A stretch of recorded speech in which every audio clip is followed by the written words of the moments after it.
आ गए। भैया चलो अंदर चलते हैं।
लोग यहाँ पॉलिटिशियंस या भगवान की वजह से खुद को सुरक्षित महसूस नहीं करते, पुलिस की वजह से करते हैं। यहाँ एक ऐसे पुलिस स्टेशन की कोई जरूरत नहीं जहाँ गलत काम होते हो। राजू। हाँ मालिक। पुलिस स्टेशन को ताला लगा दो। कांस्टेबल चाबी।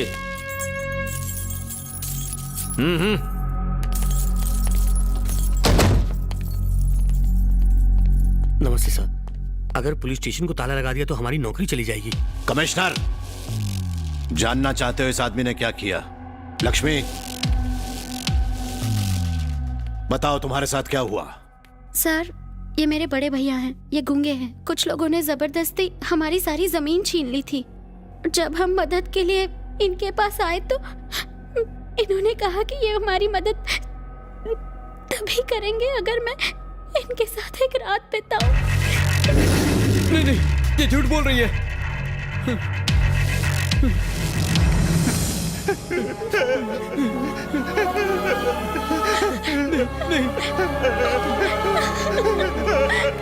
सर, ये तो आपका भतीजा है ना? तो क्या हुआ?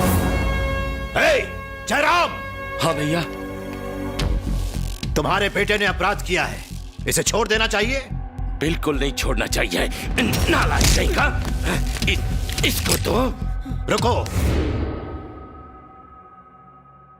सुन लिया ना कमिश्नर, चाहे ये मेरा घर वाला हो या फिर कोई बाहर वाला आदमी हो, अपराध करने वाले को सजा मिलनी ही चाहिए। राजू।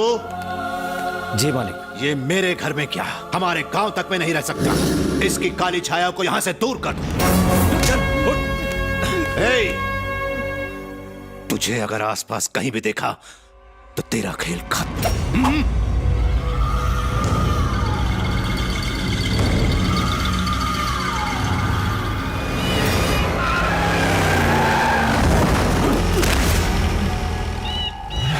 सुन, अगर वापस आया तो जिंदा नहीं बचेगा। भाभी, भैया आ रहे हैं। भाभी, भाभी। जयराम, शक्ति ने ऐसा क्यों किया? मेरी तो किस्मत ही फूटी है। उसके पैदा होते ही मेरी पत्नी की मौत हो गई। आज के बाद मेरा कोई बेटा नहीं है। भाभी, भैया बहुत गुस्से में है।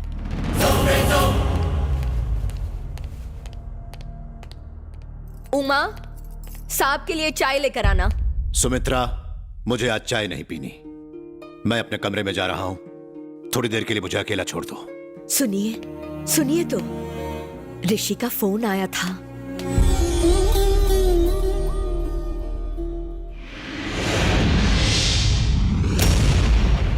आप सभी को मेरा नमस्कार। नमस्ते सेठ जी। नमस्ते सेठ जी। नमस्ते सेठ जी। नमस्ते सेठ जी। आप सबके पास मेरे बेटे की जन्म कुंडली है। मेरा बेटा मुझसे बिल्कुल अलग है। उसकी परवरिश इस माहौल से बिल्कुल दूर की गई है। वो एक निहायत ही शरीफ लड़का है। मैंने उसे खून खराबे की इस दुनिया से दूर रखते हुए उसकी सारी पढ़ाई लिखाई बेंगलोर में करवाई है। हाँ, अब बताइए कि उसकी कुंडली में क्या लिखा है?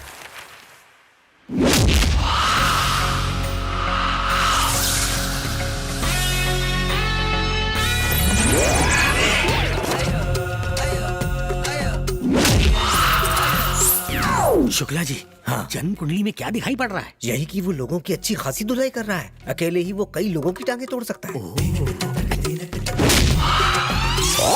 क्या हुआ मिश्रा जी? क्या हुआ गुरुजी? सेठ जी, ये पक्का आपके बेटे की ही जन्म कुंडली है ना? उसी की है। क्यों, कुंडली में कोई दोष है पंडित जी? अब बिल्कुल नहीं। आपने जो बताया और जो कुंडली में दिख रहा है उसमें जमीन आसमान का अंतर है। आपका मतलब क्या है? एक बात बताइए, क्या आपका बेटा बहुत संगीत सुनता है? हाँ, सुनता तो है। वो दिन भर कानों में हेडफोन्स पहन के संगीत साधना में डूबा रहता है। ओहो। हाँ, लेकिन वो सिर्फ शास्त्रीय संगीत ही सुनता है। ओहो, संगीत से तो बड़े बड़े पत्थर भी पिघल जाते हैं, लेकिन पत्थर संगीत हरगिज नहीं सीख सकता। क्यों, सही कहा ना छोटे? कुछ सुनाई नहीं दिया मिश्रा जी। अच्छा है। कोई उलझन है क्या? सेठ जी, आपके बेटे को किसी से प्रेम हो? वो आजकल के बच्चों से बिल्कुल अलग है। ओ, I love you. I love you. A Rishi, I love you. I love you, love you, love you, love you, love you. सेठ जी, क्या आपका बेटा लड़कियों के बहुत करीब रहता है? ये आप क्या कह रहे हैं? मैंने बताया ना, वो आजकल के लड़कों जैसा नहीं है। फिर ये लड़की वड़की का तो सवाल ही नहीं उठता। Extremely sorry sir. लड़कियों के नजदीक रहने के लिए प्यार करने की क्या जरूरत? जेब में पैसा हो तो सीधा लड़की बगल में। प्यार में यहाँ वहाँ छूने को भी मिल जाता है। अब तेरे कान काम करने लग गए। पंडित जी, जी? ये बताइए कि उसकी शादी जिस लड़की से होगी वो कैसी होगी? जब लड़का ही लफंगा है तो शादी भी किसी लफंगे से ही होगी। कुछ कहा? कुछ नहीं, कुछ नहीं। सेठ जी, वो अपने सास ससुर का बहुत ख्याल रखेगी। एकदम सुंदर, सुशील, नेक, सीधी सादी, बड़ों का मान। इतनी सारी लड़कियां क्यों? अरे ये कम अकल नकचड़ा फिर बोला। सेठ जी, हम पहले से ही बहुत उलझे हुए हैं और उलझाइए मत। हमने ये कहा कि एक लड़की में ये सारे गुण मौजूद होंगे। आप अपनी नाक का ख्याल रखिए, हमारी नाक में दम मत कीजिए। पंडित जी, कहिए बहन जी। आप उलझन में क्यों हैं? ऐसा क्या है ऋषि की कुंडली में? अरे नहीं नहीं बहन जी, मेरे मुंह से बस यूं ही निकल गया। पंडित जी, मालकिन ने जो पूछा है उसी बात का जवाब दो। यहाँ वहाँ की बात मत करो। समझ गया। इसकी कुंडली दोबारा बनानी पड़ेगी। लेकिन मिश्रा जी, ये जो कह रहा है इस लड़के की कुंडली तो कुछ और ही बता रही है। अगर आप आज्ञा दें तो सच बता दें। अरे दिमाग खराब है क्या? अगर इन्हें सच बताया तो इन्हें इतना कड़वा लगेगा कि हम सब पंडितों को ऊपर पहुंचा देंगे। मुंह बंद रख और कुछ मत बोल। अर्थात झूठ बोलकर अपने ही पेशे पर कलंक लगा। अरे कलंक तो तब लगेगा जब मैं और तू यहाँ से जिंदा बच के जाएंगे। ये यमराज का वॉचमैन अगर गोली चलाएगा ना तो गोली सीधा मुंह में जाएगी और हम यमराज के दरबार में मिलेंगे। इसलिए अपना मुंह बंद रख, इन्हें अच्छी बातें बता, फिर हम लोग गुल हो जाएंगे। जी मैं समझ गया। सेठ जी, आपका बच्चा बहुत ही नेक है। बड़ों का सम्मान करता है, पूजा पाठ और भक्ति करता है, उसमें कोई बुराई नहीं है। इस लड़के को तो लड़कियों और लड़ाई झगड़ों से एलर्जी है। लड़का गुणवान है। खामोश। आपका बेटा नहीं सेठ जी, हीरा है। ये हीरा ढूंढने से भी नहीं मिलेगा। शॉर्टकट में मिस्टर परफेक्ट, ये सबका दिल बहलाएगा। आपके मुंह से अपने बेटे के बारे में ये सब सुन के मेरा दिल खुश हो गया पंडित जी। राजू जी मालिक। इन्हें इतना बड़ा इनाम दो कि जीते चाहिए उसे कभी भी भूल ना सके। झूठ समझ गए क्या? लगता है पिटाई के साथ आज अंतिम यात्रा भी निकलेगी। कहाँ थे अब तक? अब यहाँ क्या करने आए हो? उस कुत्ते ने अपने सगे भतीजे तक को नहीं छोड़ा और आपने उसका साथ देते हुए अपने खुद के बेटे को मारा। तू कैसे बाप हो आप? सौतेला बाप भी ऐसा नहीं करता। अगर तब तेरा साथ देता, वो हम दोनों को गोलियों से भून डालते। उनकी पावर जानता है? तुझे तो अब गुस्सा आ रहा है। मेरे अंदर 10 सालों से गुस्सा है। अभी कुछ नहीं कर सकते। सही वक्त का इंतजार करो, फिर हम बदला लेंगे। ये मेरा वादा है तुमसे। तुम्हारा फोन बज रहा है। फोन बज रहा है। Why are you shouting? मर गए। डैड का फोन बचा ले ऊपर वाले। मर गया मैं तो। जी पिताजी। तू कल आ रहा है ना? जी हाँ, आ रहा हूँ ना। हर रोज मंदिर जाता है ना? जी, दिन में 2 बार जाता हूँ। माथे पर टीका लगाता है ना? हाँ, इतना बड़ा लगाता हूँ कि सिर छिप जाता है। शास्त्रीय संगीत सीख रहा है ना? हाँ, मैं तो खाते पीते उठते बैठते बस उसी के बारे में सोचता हूँ। कल अपने साथ अपने शास्त्रीय संगीत के गुरु को भी लेते आना। हाँ, ले आऊंगा। हाँ। शास्त्रीय संगीत गुरु को क्यों लाना है? रियाज करने के लिए। यहाँ कोई वैसा गुरु नहीं है ना? अच्छा, ये बात है, मतलब गुरु को लाना ही पड़ेगा। क्यों, कोई परेशानी है? नहीं, परेशानी कैसी? पैसा फेंको और परेशानी खोल। पैसों से?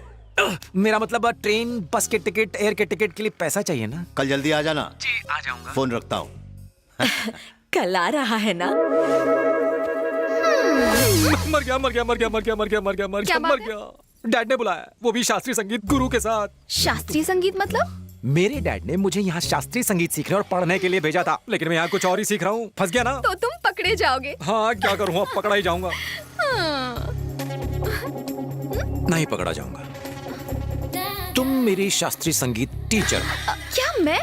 या म्यूजिक के बारे में मुझे क्या पता? तुम मुझे कौन सा पता है? अगर तुम्हारे पापा ने पकड़ लिया तो? उन्हें कौन सा म्यूजिक आता है? प्लीज दीपाली, तुम्हें कौन सा वहाँ गाना गाना है या मुझे सिखाना है? तुम्हें लगता है कि वो मुझे म्यूजिक टीचर समझेंगे? मुझे देख कैसा लगता है कि मुझे म्यूजिक आता है? अरे सिर्फ उल्लू ही तो बनाना है। मैं म्यूजिक टीचर लगूंगी? हाँ, म्यूजिक टीचर को थोड़ा बूढ़ा होना चाहिए, लेकिन तुम कुछ ज्यादा ही सेक्सी हो। तुम्हारा उलिया थोड़ा बदल जाए तो अपना काम हो जाएगा। मुझे डर लग रहा है ऋषि। डर क्यों रही हो? मैं हूं ना। तुम खुद भी डरे हुए हो। हाँ, प्लीज मेरी मदद कर दो ना, मुझे बचा लो ना प्लीज। एक बार वो खुश हो जाए फिर हम उन्हें अपने बारे में सब सच बता देंगे। मान जाओ ना प्लीज, मान जाओ ना प्लीज दीपू, मान जाओ प्लीज। ठीक है, चलो।